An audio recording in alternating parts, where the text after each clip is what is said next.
Hello, my friends. Welcome to this English learning podcast. My name is David, and I am very happy that you are here with me today. In this podcast, we will not only learn English, but also talk about life, feelings, and how to live in a better way. I will speak slowly and clearly so you can understand everything. Today, I want to talk about something very important in life: our emotions. Emotions are our feelings, like happiness, sadness, anger, or fear. Sometimes emotions are small, but sometimes they feel very big, and they control us. Many people ask, how can I control my emotions? How can I stay calm when something bad happens? This is what we are going to learn together today. First, let me tell you something. Controlling your emotions does not mean you must stop feeling. We are not robots. We cannot just switch off our feelings. Feelings are natural, and they are part of being human. For example, if someone makes you angry, you cannot say, I will never feel anger. That is impossible. But what you can do is learn how to react in a better way when you feel angry. This is called emotional control. Imagine a pressure cooker. A pressure cooker cooks food with a lot of heat and steam inside. If you never let the steam out, one day it will explode. Our emotions are like that. If we always hide our feelings, if we always push them inside, one day we will explode too. Maybe we will shout at someone, or cry, or feel very stressed. So emotional control is not about hiding feelings. It is about understanding feelings and choosing how to act in a safe and healthy way. I remember a time when I thought I was strong, because I never showed my feelings. I believed that keeping quiet was the mature thing to do. But one day, a person asked me a very simple question, and I became very angry. I shouted, and I surprised myself. I was not angry about that question. I was angry because of many small things that I kept inside for weeks.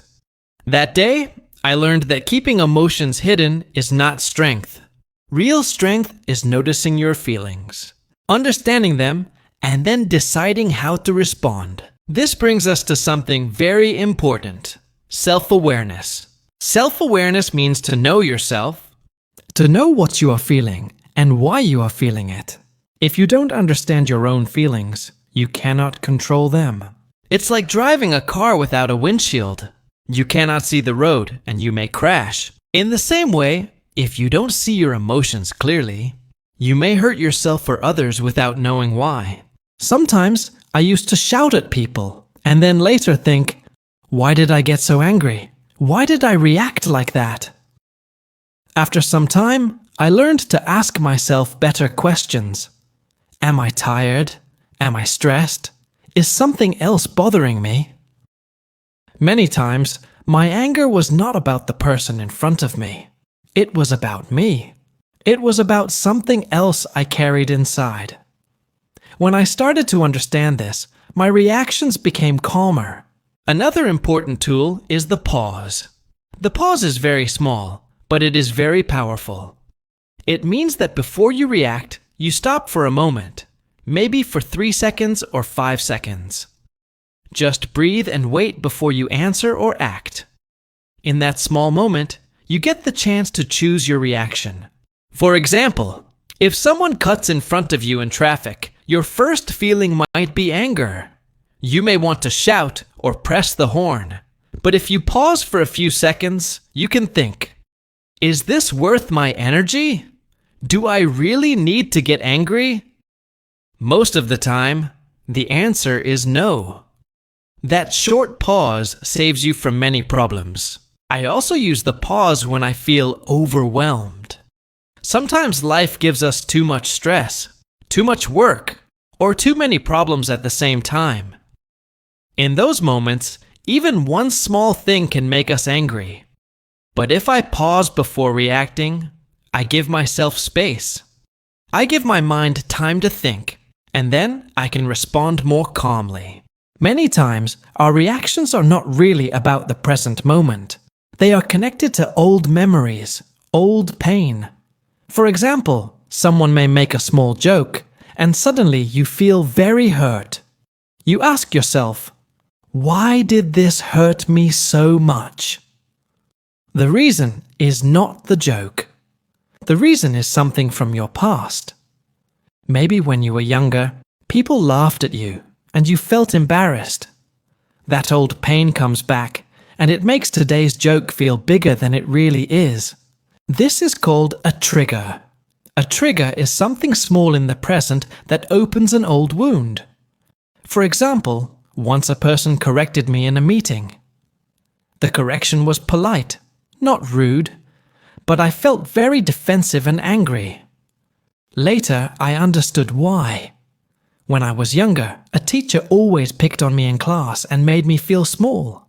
So when my coworker corrected me, my mind connected it to that old memory. It was not really about the coworker. It was about my past. Here is the important lesson.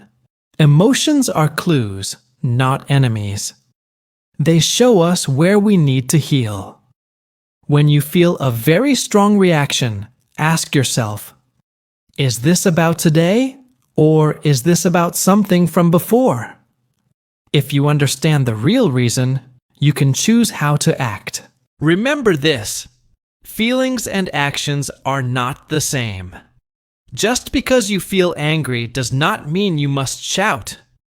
Just because you feel hurt does not mean you must send an angry message. You can pause, feel your emotion, and then decide. This is true power. I often ask myself one question before I act. Is my response coming from pain or from peace? If I act from pain, I will probably hurt someone. If I act from peace, my response will be calmer and wiser. Sometimes the best response is silence. Sometimes the best response is walking away. Not every argument needs your voice. Not every fight needs your energy. There is also something I like to call the let them mindset. This means if someone doesn't invite you, let them. If someone doubts your dreams, let them. If someone misunderstands you, let them. You do not need to control other people. You only need to control yourself.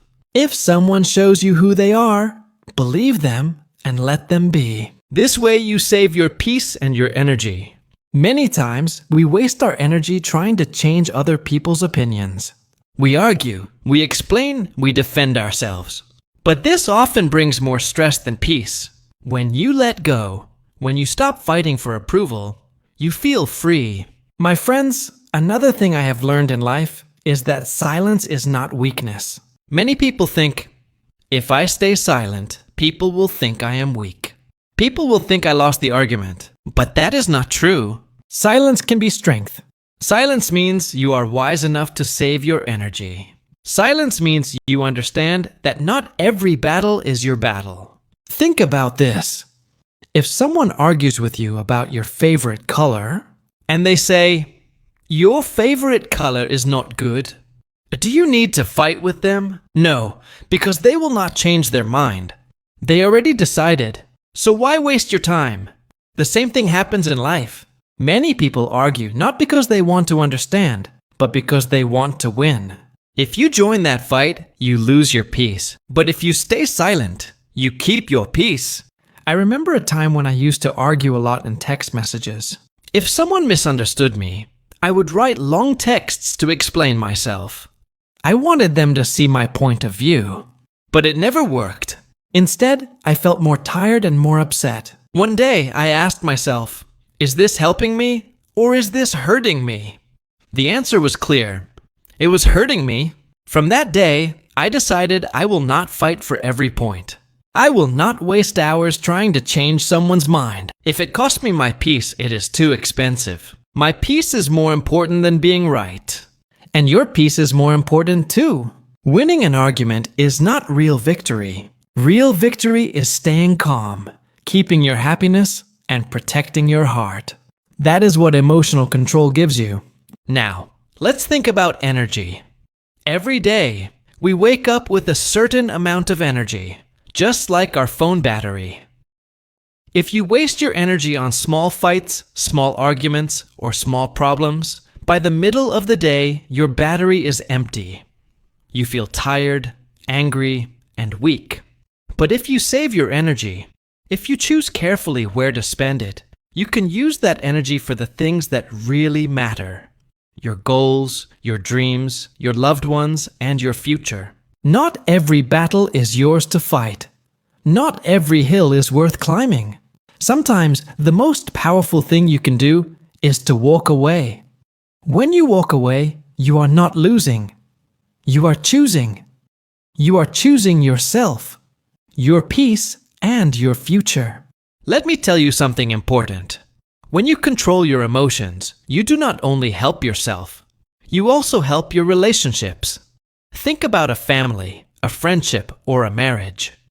Many times, relationships break not because of one big problem, but because of many small reactions. Maybe one person shouts, the other person shouts back, and slowly love and peace disappear.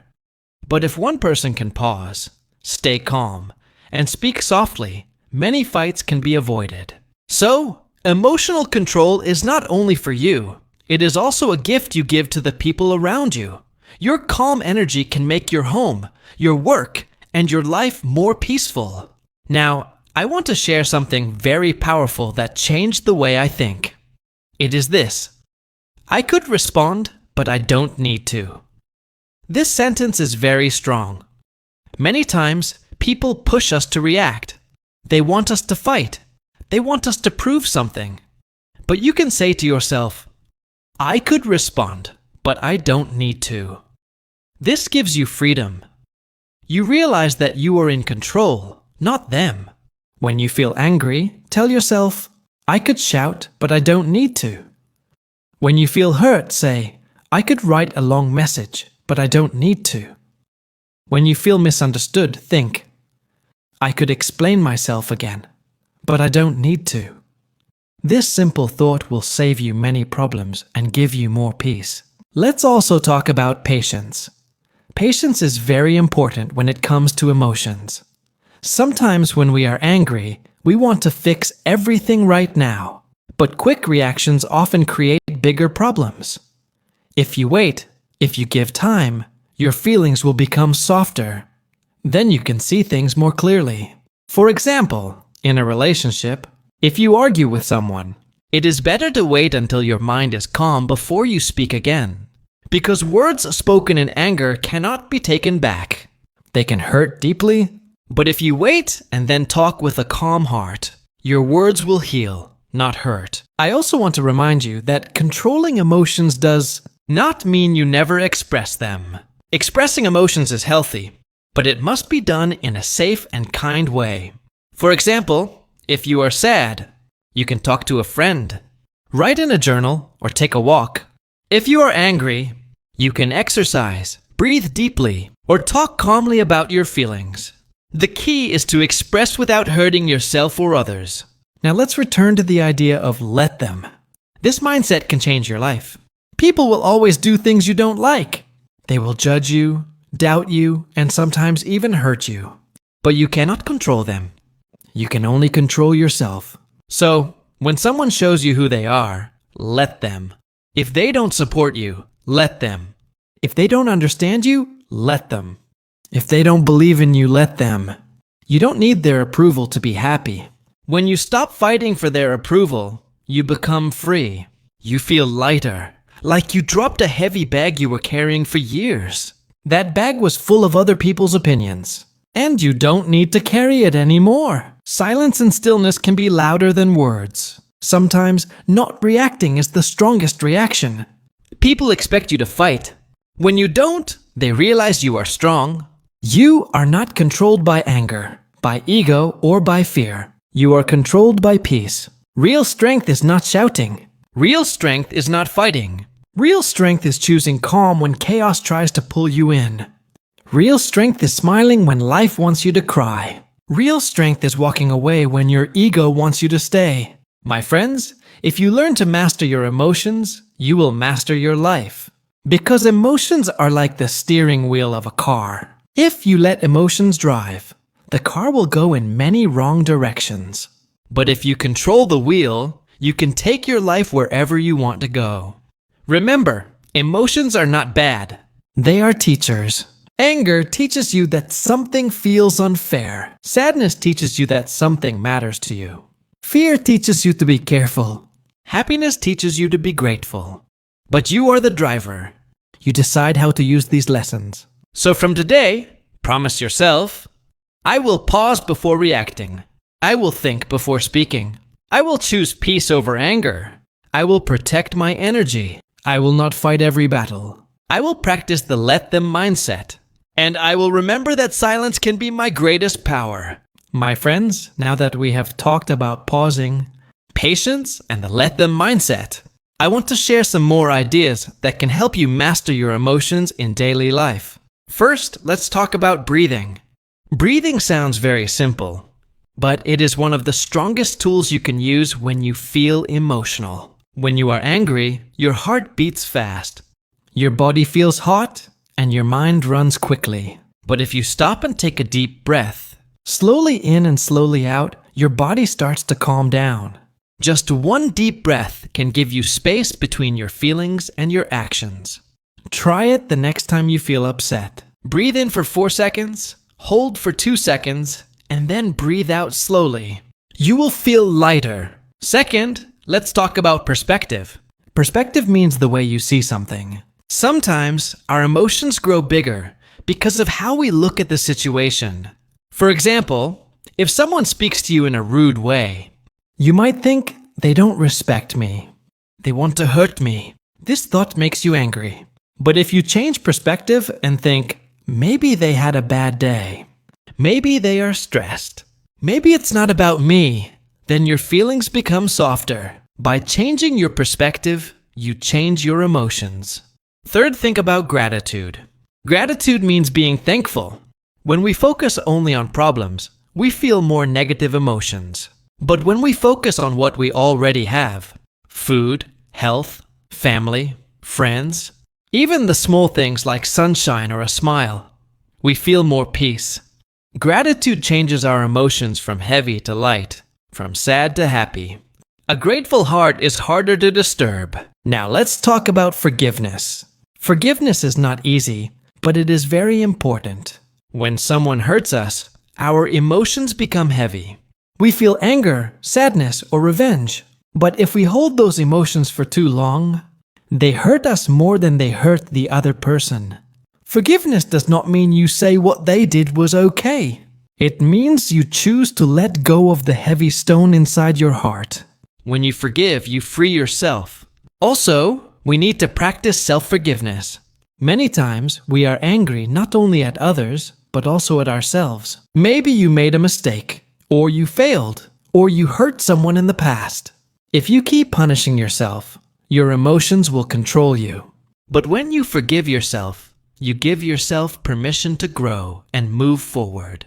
Remember, you are human, you are learning, and you deserve peace too. Another point is routines. Routines are daily habits that keep your emotions balanced.